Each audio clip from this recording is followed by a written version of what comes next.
వారం అంతా పనికి పోయి వీకెండ్ రాగానే ఆ వారంలో ఏ కొత్త సినిమా ఆడితే దోస్తులతోనో ఫ్యామిలీతోనో షిల్ అవుతుంటారు చాలా మంది. ఓ 200-300 రేట్లు ఎక్కువైనా ఖచ్చితంగా సినిమా చూడాల్సిందే అన్న పట్టు మీద ఉంటారు చాలా మంది. మరి వాళ్ళ పరిస్థితి ఏందో ఏమో ఇప్పటి నుంచి. ఎందుకు అనుకుంటారు? థియేటర్లు మొత్తం బంద్ పెడుతురట. ఎందుకు ఇంత పెద్ద డిసిజన్ తీసుకుర్రో ఏం పాడు అరుచుకుందాం పాని.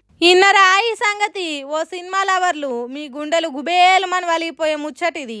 జూన్ 1 నుంచి తెలుగు రాష్ట్రాలల్లా సినిమా థియేటర్లు బంద్ అట.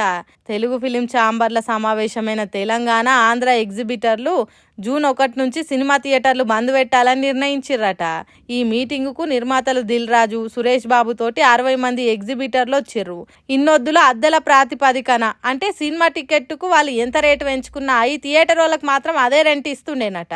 టికెట్ రేటు పెరిగినా తగ్గినా మాకు మాత్రం అదే కిరాయి ఇస్తుర్రు. ఇట్లా ఎన్నొద్దులు ఉండాలి, ఆడ రేట్లు పెంచుకొని మీరే లాభం పడుతురు తప్పితే మా సంగతి ఏంది అని ఆలోచన చేస్తలేరే. ఈ ఇన్నొద్దులు ఆగిన చాలు, ఇప్పటి సంది పర్సంటేజ్ లెక్క ఇస్తేనే సినిమాలో ఆడిస్తాం, లేకుంటే ఇట్లనే థియేటర్లు మొత్తం బంద్ పెట్టాల్సి వస్తుందని డిమాండ్ చేస్తుర్రు. మరి ఏం ఆలోచన చేస్తారో తెలియదు కానీ ఇప్పటికే తాప సినిమాకు రేట్లు పెరుగుతున్నాయి తప్పితే తగ్గుతలేవు. ఇండ్లకు సోపతి పాప్కార్న్లు కూల్ డ్రింకులు సమోసాలు పఫ్ఫులు అనుకుంటా బయట కంటే డబల్ రేట్లు గుంజుతుర్రు థియేటర్ వాళ్ళు. ఎటు పోయిడ బొక్క ఆడియన్స్కే తప్పేటట్టు లేదు. మరి ఇలా డిమాండ్ల మీద నిర్మాతలు ఎసొంటి ఆలోచనలు చేస్తారో ఏం నిర్ణయం తీసుకుంటారో ఇక.